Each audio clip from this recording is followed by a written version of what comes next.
पिछली 2-3 वीडियो जो आई थी हमारी, वो इस पे आई थी कि हम प्राइमरी टीचर बनना चाहें तो हमें क्या हमारी एजुकेशन क्वालिफ़िकेशन होनी चाहिए, क्या एलिजिबिलिटी क्राइटेरिया होता है उसका, और हमें कहाँ से हम उस कोर्स को कर सकते हैं, इसके बारे में मैंने आपको डिटेल बताई थी। लेकिन उसके बाद कई सारे स्टूडेंट का क्वेश्चन आ रहा था कमेंट में कि सर टीजीटी के बारे में बताइए, पीजीटी टीचर बनने के बारे में बताइए। तो आज का ये जो वीडियो है ये टीजीटी के ऊपर है, ठीक है। इसके बाद एक वीडियो आएगा उसमें हम पीजीटी के बारे में भी जानकारी लेंगे।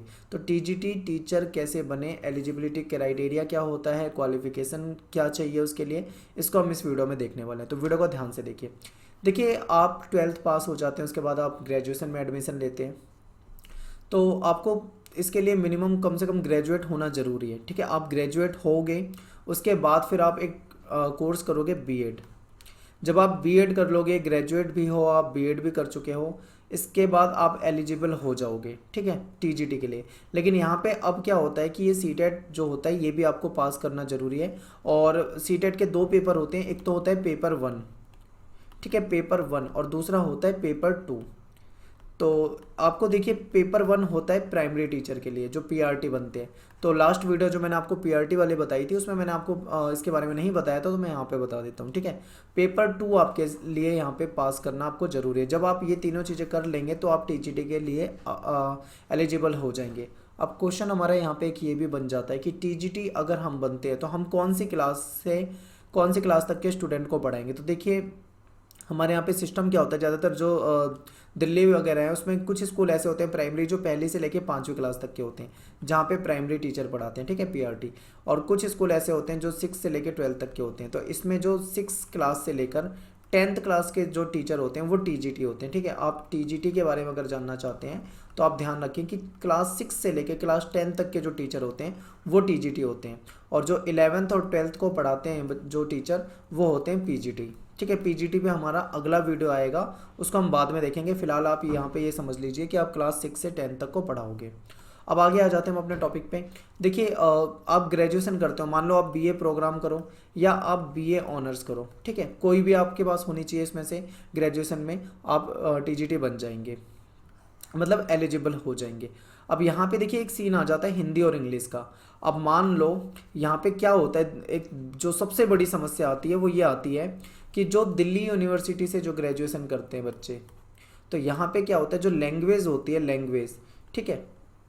तो लैंग्वेज का सबसे बड़ा जो पंगा होता है वो ये होता है कि मान लो आपने लैंग्वेज में एक हिंदी सब्जेक्ट ले रखा है और एक इंग्लिश ले रखा है, यानी हिंदी लैंग्वेज और इंग्लिश लैंग्वेज ले रखी है, या इसके अलावा कोई और भी आपने मान लो लैंग्वेज ले रखी है, आपने हिंदी की जगह कोई हटा के कोई संस्कृत ले लिया या कोई अदर मतलब लैंग्वेज ले रखी है। तो ज़्यादातर बच्चे जो होते हैं वो हिंदी और इंग्लिश के ही होते हैं। तो यहाँ पे समस्या क्या आती है इनके सामने, ये बताता हूँ कि जो हिंदी और इंग्लिश लैंग्वेज होती है डीयू में वो केवल 2 साल तक होती है, ठीक है। 2 साल आप हिंदी पढ़ोगे और 2 साल आप इंग्लिश पढ़ोगे। लेकिन जब आप टीजीटी के लिए अप्लाई करोगे, मान लो आप चाहते हो कि मैं हिंदी टीजीटी हिंदी बनूँ, या मान लो आप चाहते हो कि मैं टीजीटी इंग्लिश बनूँ, तो वहाँ पे जब आप फॉर्म भरोगे तो वहाँ पे सीधा सीधा ये लिखा होता है कि आपके पास हिंदी और इंग्लिश जिसके भी आप मतलब टीजीटी टीचर बनना चाहते हो, मान लो हिंदी के, तो आपके पास हिंदी 3 साल तक होनी चाहिए, ठीक है। यानी कि 3 साल की जो ग्रेजुएशन होती है, 3 साल में आपके पास हिंदी होनी चाहिए। और अगर आप इंग्लिश के बनना चाहते हो टीचर तो आपके पास 3 साल तक इंग्लिश होनी चाहिए। बट डीयू में क्या होती है, केवल 2 साल तक होती है। अब यहाँ पे जो डीयू वाले स्टूडेंट होते थे उनके साथ सबसे बड़ा दिक्कत ये होती थी, वो एलिजिबल नहीं हो पाते थे।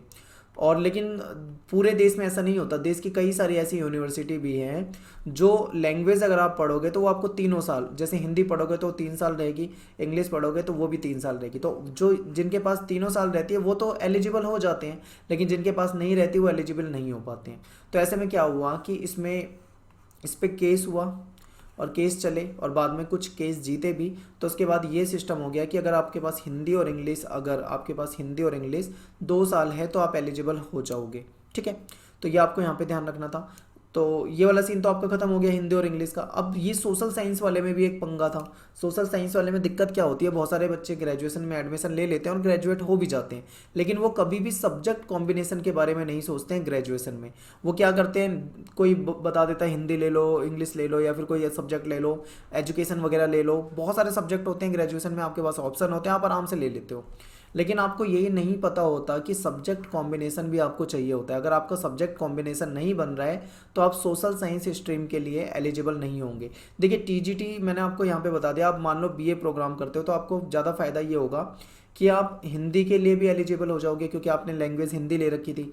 आप इंग्लिश की टीजीटी इंग्लिश भी बन सकते हो क्योंकि आपके पास इंग्लिश लैंग्वेज भी थी। और आप सोशल साइंस के भी बन सकते हो, टीचर एसएसटी के लिए भी एलिजिबल हो जाओगे क्योंकि आपके पास सोशल साइंस के लिए स्ट्रीम आपने सोशल साइंस ले रखी है। लेकिन मान लो अगर आपके पास कॉम्बिनेशन ही नहीं है सब्जेक्ट का तो आप सोशल साइंस के लिए नहीं एलिजिबल हो सकते। कॉम्बिनेशन क्या होता है, देखिए ये जो मैंने लिया है ये मैंने 2012 या 13 का नोटिफिकेशन डाउनलोड किया था, वहाँ से मुझे सब्जेक्ट कॉम्बिनेशन मिला है। पर मैं बिल्कुल श्योर नहीं हूँ कि इसके बाद कोई चेंजेस हुआ या नहीं। मान लो इसके बाद कोई चेंजेस हुआ होगा तो हो सकता है यहाँ पे कुछ और सब्जेक्ट बढ़ गए हों, ठीक है। तो वो आप चेक कर लेंगे, आप नेट पे कोई नई एडवर्टीजमेंट वगैरह होगी तो उससे। तो देखिए आपके पास क्या सब्जेक्ट होने चाहिए, ये देखिए आपने मान लो आप जैसे डीयू में आप ग्रेजुएशन करोगे तो आपके पास 4 सब्जेक्ट होंगे। कहीं आप बाहर से करते हो तो हो सकता है आपके पास 5 सब्जेक्ट हो। 4 सब्जेक्ट में हम क्या करते हैं, 2 तो हमारे पास लैंग्वेज हो जाती है, एक हिंदी और इंग्लिश, और 2 हमारे पास डिसिप्लिन सब्जेक्ट हो जाते हैं जो तीनों साल रहते हैं। तो उन सब्जेक्ट में हम क्या चुनते हैं, इनमें से चुनना होता है हमें। आपके पास कम से कम इनमें से 2 सब्जेक्ट होने चाहिए तीनों साल के लिए। अगर ये 2 सब्जेक्ट अगर आपके पास इनमें से कोई से भी हैं तीनों साल तो आपका सब्जेक्ट कॉम्बिनेशन बन जाता है, आप टीजीटी एसएसटी के लिए एलिजिबल हो जाओगे। अब वो सब्जेक्ट कौन से, मान लो ज्योग्राफी आपने ले रखी है तो geography, economics, political science, history, sociology, business study, ये हो सकती है, ठीक है। इसके अलावा मुझे कंफर्म नहीं है, शायद होम साइंस भी होता है, और इसके अलावा एक और सब्जेक्ट भी होता है शायद फिलोसफी, मैंने पढ़ा है कहीं, तो फिलोसफी भी हो सकता है। बस मेरे पास नया एडवर्टाइजमेंट मुझे मिला नहीं नेट पे तो इसलिए मैं आपको कंफर्म नहीं बता सकता हूँ। बट ये सब्जेक्ट तो कंफर्म है कि आपके पास इनमें से कोई सब्जेक्ट होने चाहिए।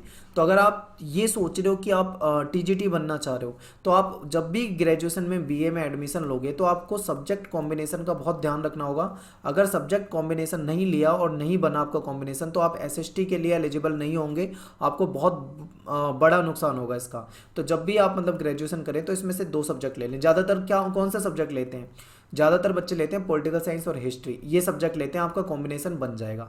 मान लो आपने हिस्ट्री नहीं लिया, पॉलिटिकल साइंस ले रखा है तो आप सोशोलॉजी ले लो, आपका कॉम्बिनेशन बन जाएगा। मान लो सोशोलॉजी भी नहीं लिया तो आप ज्योग्राफी वगैरह ले सकते हो। यानी इनमें से 2 सब्जेक्ट आपके पास होने चाहिए, तब आपका कॉम्बिनेशन बनेगा और आप एलिजिबल हो जाओगे। तो आई होप आपको ये समझ में आ गया होगा। तो ये सब्जेक्ट कॉम्बिनेशन बहुत ज़रूरी होता है आपके टीजीटी बनने के लिए, ठीक है।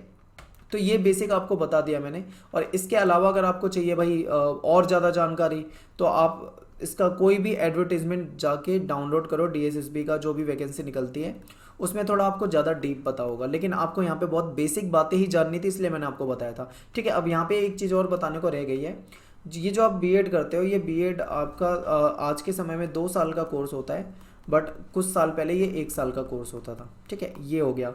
और आपको ये भी है कि आपके बीएड में आई थिंक 50% मार्क्स होने चाहिए। ग्रेजुएशन, अगर आप ग्रेजुएशन के बाद बीएड करते हो तो भी आपके 50% मार्क्स होने चाहिए ग्रेजुएशन में। और अगर आप एससी एसटी कैटेगरी से हो तो आपके 45% मार्क्स होने चाहिए। तो ये मार्क्स आप ध्यान रखना, आपके इतने मार्क्स होने चाहिए। और यहाँ पे मैं सीटेट पेपर सेकंड के बारे में नहीं बता पाया आपको, तो चलो ये भी बता देता हूँ। सीटेट पेपर सेकंड, इसमें भी स्ट्रीम, मान लो आप सोशल साइंस, आप सोशल साइंस के टीचर बनोगे तो आपको सोशल साइंस के लिए क्या करना पड़ेगा, ये जो आपका सीटेट का पेपर होगा ये 150 मार्क्स का पेपर होता है। आपको इसमें पास होना जरूरी है, यानी कि 90 नंबर आपको लाना जरूरी होता है, ठीक है। अगर आप यानी कि 60% मार्क्स लाना इसमें ज़रूरी होता है ताकि आप पास हो जाओ। और यहाँ पे क्या आता है, सब्जेक्ट क्या आता है सीटेट में, कुछ बच्चे क्वेश्चन रख सकते हैं। तो देखिए यहाँ पे हिंदी आता है और इंग्लिश आती है, और यहाँ पे आपका फिर सब्जेक्ट होता है। सब्जेक्ट में कौन सा, जैसे आप मान लो सोशल साइंस की स्ट्रीम से हैं तो आपके सोशल साइंस से होंगे। और यहाँ पे आपका साइकोलॉजी भी आती है, ठीक है, साइकोलॉजी।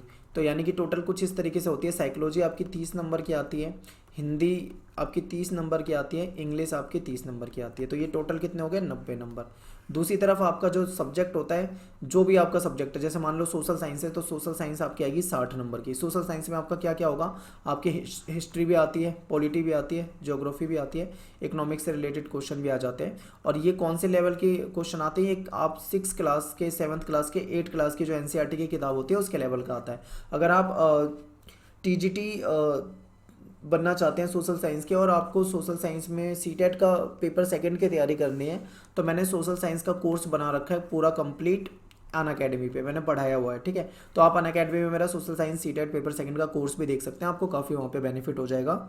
जो भी स्टूडेंट ग्रेजुएशन कर चुका हो, बीएड कर चुका हो और तैयारी कर रहा हो, तो वो वहाँ से देख सकता है। तो ये जो मेन मेन बातें थी ये मैंने आपको बता दी हैं। बहुत ज़्यादा गहराई से मैं यहाँ पे नहीं बता रहा हूँ आपको एक एक पॉइंट, बस बच्चे को बेसिक पता होना चाहिए जो भी मतलब कोर्स करना चाहते हैं, तो ये आपको पता होनी चाहिए, ठीक है। तो हो गया ये आज का वीडियो, मिलते हैं नेक्स्ट वीडियो में पीजीटी के साथ, यानी कि अब पीजीटी वाले पे अगला वीडियो आएगा। अगर अभी भी आपका कोई क्वेश्चन रह गया है तो आप कमेंट में पूछ सकते हैं, ठीक है। टाइम लगेगा तो मैं आपको कमेंट में रिप्लाई कर दूंगा।